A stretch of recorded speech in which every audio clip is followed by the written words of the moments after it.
Well, hello everybody. Red Baron here in Statesboro, Georgia. Stealth camping, homeless survival. A lot of you have reached out to me recently with prayers and sympathy and asking if there's anything you can do, and I appreciate it. I am okay. With my knowledge and the little bit of gear that I do have, I've already plotted out how long I can last sleeping in my car. To be blunt, I'm not going to sugarcoat it. I'm sleeping in my car until I get a job, can afford a place to live, and yeah. So this is day one. I'm going to try to put together a YouTube video of cooking and sleeping situation, what my experience is and what I'm doing. To be honest, since I had my heart attack in September, my emotional state's not as secure as I thought it was.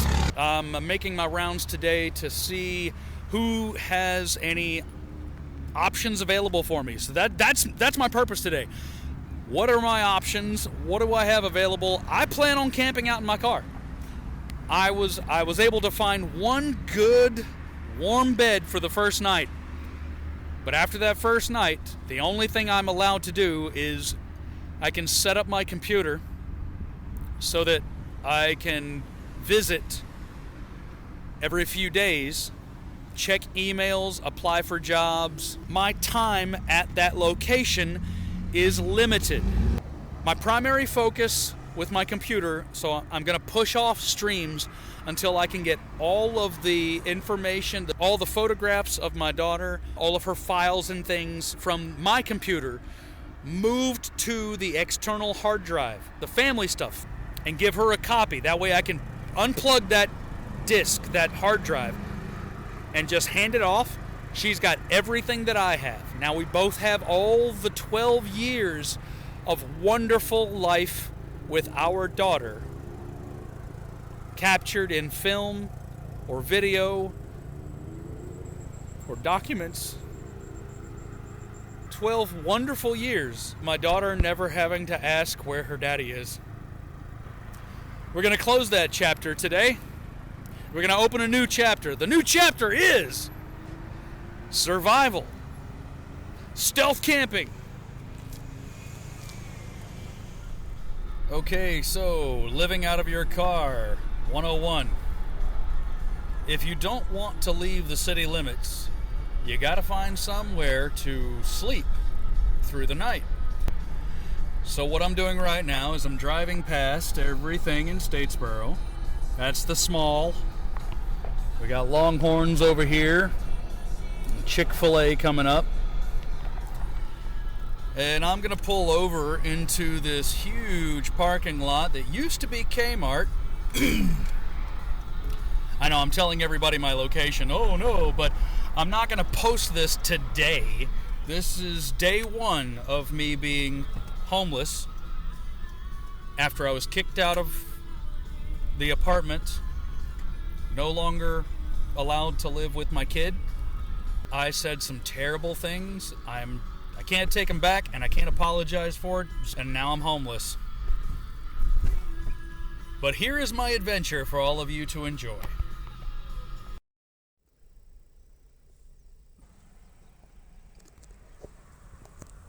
This is one of the larger parking lots in my area. Don't do what I'm doing. So I am going to chill out here for a minute, or 2 or 30 or an hour. I'm gonna chill and feel out the situation. There's 2 other spots in town that I think I might be able to sit for a while and possibly cook a meal for myself. I really don't want to have to cook inside my car, but you do what you gotta do. Things are actually quiet now, finally. It's almost midnight. It's not too cold. I'm actually really warm. Thank you all for your messages and your support and your love. I do appreciate it. But, oh, there we go. Hey. I'm going to turn in I'm going to have to crack some windows and maybe put some bug spray on or something, but it is unseasonably warm tonight. I'm not complaining. It's fine. It's fine. It's fine. It's okay.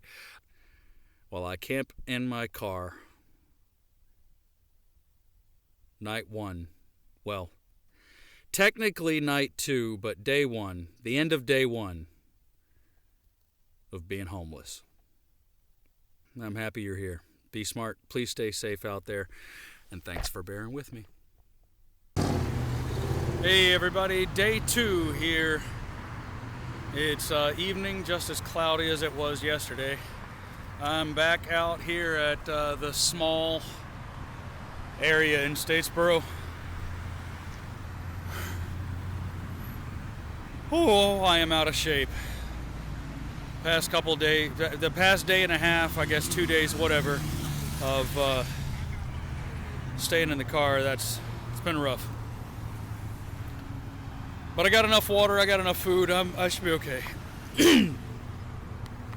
So I'm gonna camp out here tonight and try to get you guys a visual on what's for dinner. But yeah, this is my view.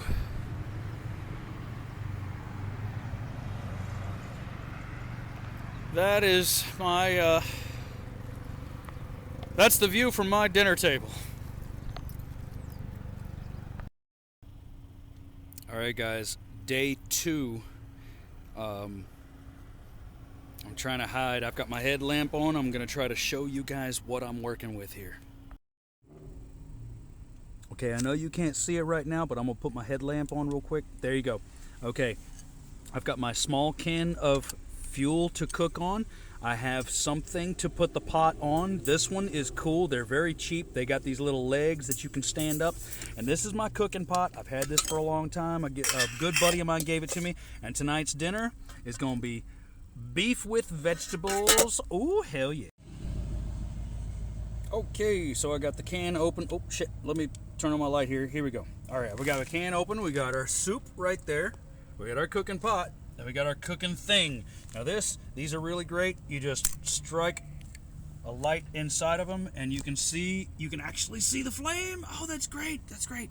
Okay, so you push this underneath your cooking pot, right? You got a little bit of room underneath your cooking pot. It's dark so you can see it. So all you got to do now is pour in your dinner.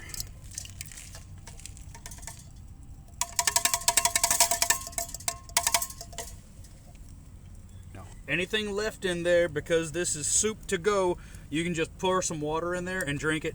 Don't worry about it. But that is going to be delicious in about 10 minutes. That flame's going to cook this up nice and hot.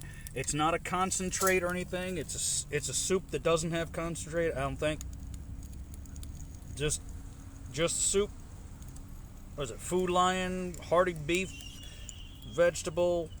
Let's see. I don't ever look at the cooking instructions before I cook stuff. Let me, do not add water. Yeah, there you go. Cool. Do not add water. Let's check that flame out. Oh my God, look at that flame. It's so sexy. Man, I'm going to have some good eats tonight, I tell you what. Oh, you guys can't see me at all. There we go. That's some kind of light. Sorry, I'm a little limited of what I can actually perform here in the car in the middle of the night. But this is that beef stew I was cooking up. Delicious.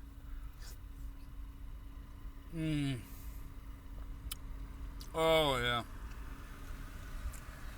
It's gonna be a good dinner. I'm gonna enjoy this dinner. I'm gonna hunker down back here and I'll say goodnight. Doing a little nice thing for my dad, since he's letting me put my computer and some of my stuff at his place and use my computer to hunt for a job and during the day, to have at least a base of operations for applications and stuff, so I don't have to do it all on my damn phone. I hate going through these applications, and only using your phone is a nightmare for me. It's the tiny screen. I can't type on the keyboard. Anyway, so I'm cleaning up his place a little bit, just wiping down counters, washing some dishes. I've got 2 big bags of trash I'm taking to the dump right now. Just a nice thing to say thank you so much. I'm having a good, positive day so far. Now that I'm on the road, I'm thinking about how much I miss my daughter and how hopeless this all feels, and it's in my chest. I don't need to get lightheaded though. What I need to focus on is getting shit done, getting things. Just get it done. I got a lot of applications filled out. I've been calling them back today, and I've got a few voicemails that I had to leave because the managers weren't there. I did get to speak to a couple bosses, so that's a touch. At least I got contact, so that's good.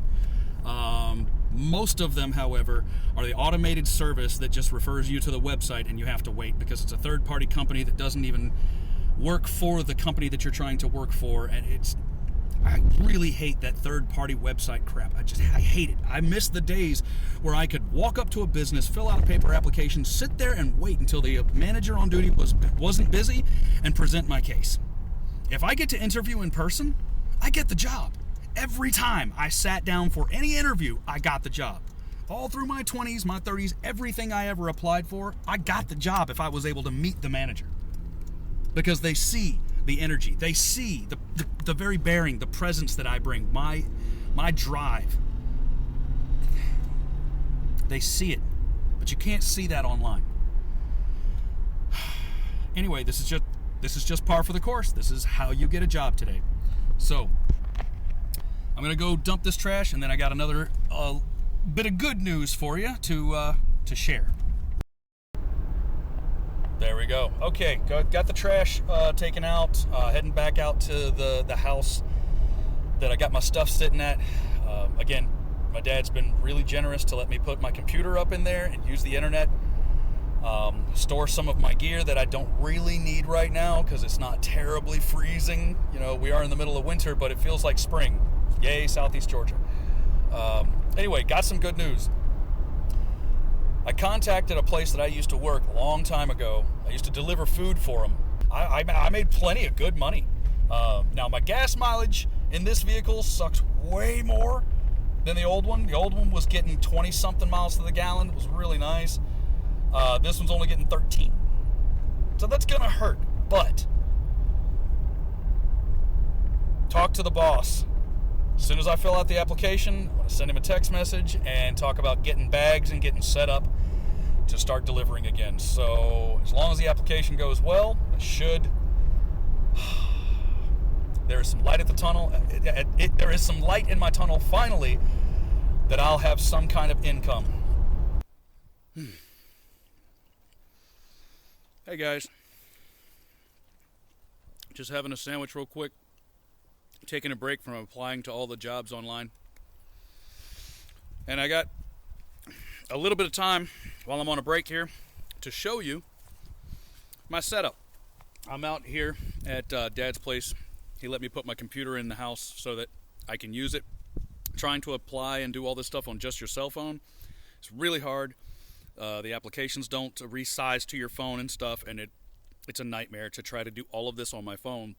With the computer, it's so much easier. It's still a nightmare for me. I really hate all this third-party company crap, and you have to make a profile for this, and you can't even call the company to ask them if they have your application because the company you want to work with doesn't have your application.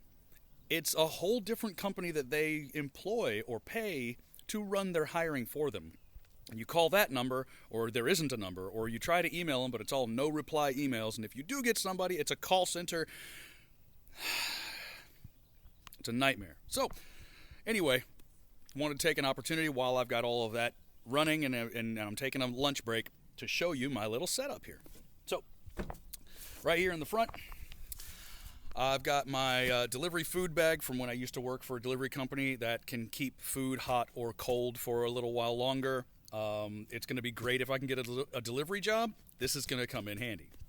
And down here, I've got, of course, a roll of toilet paper, a small survival kit with some emergency stuff in it, fluids for the car, and a trash bag, of course. This is handy. It's a solar-powered radio with weather radio on it. It's also a flashlight, and it can charge your cell phone. The best part about this thing, is you can crank it. It's got a hand crank, so even if it's in the middle of the night and there's no sun and that battery is dead, I can still crank it by hand for 10 minutes and get a charge on my cell phone so that I can make a phone call or check my email or anything else, or scroll TikToks or whatever. Of course, I've got my phone charger down here. I've got my little propane for cooking meals while I'm on the go. I've got my bag of clothing and hygiene, like some, deodorant, toothbrush, toothpaste, things like that. My medicines, of course. Right back here in the side, you've got my bed. Let's see if I can get you a better look at this. There we go, yep. So this is where I'm sleeping. There you go. It doesn't look like it's much room, but it's enough room for me to lay down. I can't stretch out fully, but it is a nice thick pad that keeps me, that's very insulating. I've got this blanket. I've also got a sleeping bag here. Back in these boxes, I've got my coffee thermos up top. Coffee is life. I've got a change of pillowcases, so if these get dirty or soiled or I have to use them for extra cloth is nice. I've also got a sheet that I can attach all the way around as a curtain for nighttime so that people can't see in. It's just a dark car instead. I've got my big tote down here with a bunch of my camping stuff in it that's just stayed in my car for a long time. It's got food and supplies for emergency survival, like it's got fishing stuff in it if I go fishing. It's got trapping stuff. If I'm really desperate, I can try to trap something and like really camp out in the woods. Right now I'm trying to just go with what I have. This is a bunch of camping food MRE packs type stuff, not MREs really, but Mountain House or Patriot Meals or something like that. It's basically 25-year rations. There's a bunch of different combinations in there, so if I run out of my decent food, I can start munching on this junk that really tastes terrible. I've got my Solo stove right back here. Solo stove, I love this thing. It's amazing. It's got the tripod in it and a cooking pot, so if I do have to make a fire in the woods and cook a meal over the fire, I've got a full tripod and cooking pot. It's a big cooking pot too, so I can make food for several days, or just a small meal, rinse it out or whatever. Of course, I've got a jug of fresh water right there that I'm refilling every day. When I run out of it, make my coffee with that in the morning, boil rice, add it to soup to make the soup last longer, or for just hydrating.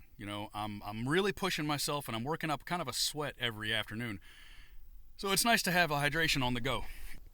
All right, so that's my little setup in the car. It's not much, but it's what I got right now. Tonight, I'm probably heading back out up the road to find a nice place. It was really nice last night, sleeping out in the country because it was quiet, barely any road noise.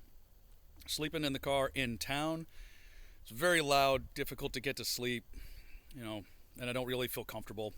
But off some dirt road somewhere, man, I felt great. Anyway, that's what I'm rocking. Whew!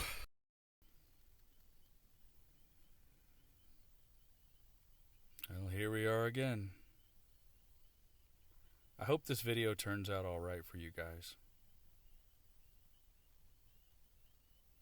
Got a lot on my mind, but I'm doing okay. I did have a very productive day today. I was able to get in touch with about a third of the applications that I filled out, and was able to leave a message with some of the staff of some places. I'll call again tomorrow, but I left messages where I could. I talked to a lot of machines, the computer, whatever, AI that you talk to it and it answers your questions and stuff. I love how amazing that technology is, but I'm super frustrated because I need to talk to a person. Anyway, had a long chat with a good buddy of mine back from high school. 24 years in the military this year. He spends a lot of time away from his kids and his wife. So talking to him kind of helped me put things in perspective and understand I'm not alone in this. There's a lot of dads out there that are not allowed to see their kids, like me. And there's a lot of dads out there who, because of their job, just can't see their kids, but they're providing. You never stop being a father, no matter if you've got access to your kids or not. You're still a dad. You do your damn job. That's what I'm going to do. I am going to build an environment. I'm going to build a place that she's welcome and she's allowed to stay for as long as I'm allowed to keep her. Because, I don't have control over that. I did get to talk to her tonight. Her mom has been very gracious to let me speak to her in the morning and before bedtime, and that has been wonderful. Hearing her voice, not in some video that I've got on my phone, not in some, holiday thing from the computer, but to actually hear her talking to me is wonderful.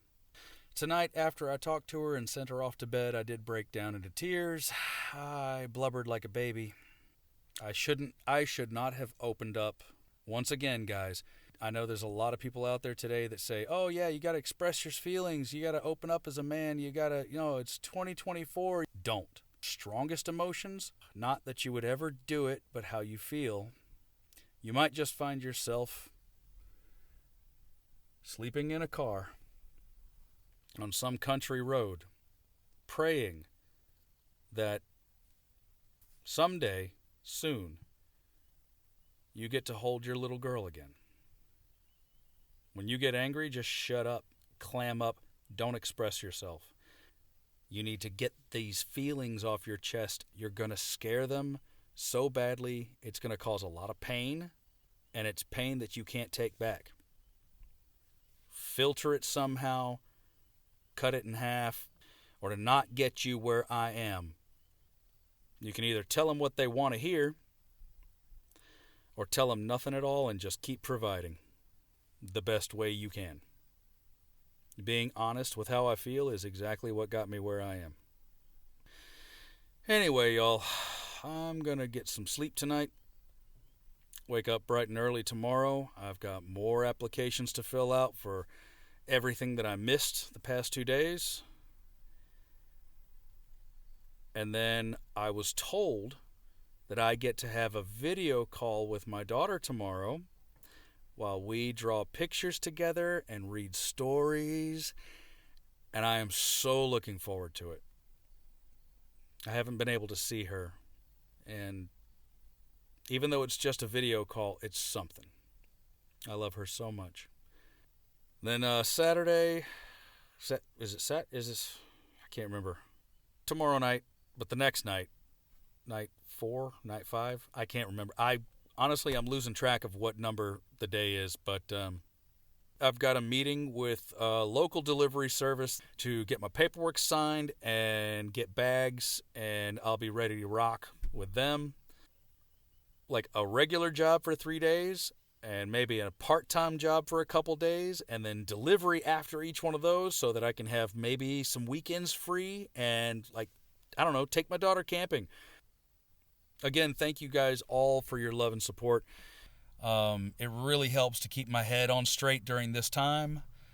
I've had some seriously dark moments in the past 3 days that made me think I needed to go to the hospital again. Keep the messages coming, guys. I can't say how much that means to me. This is already really long. I'm going to wrap this up. Y'all be smart. Please stay safe out there. And thanks as always for bearing with me.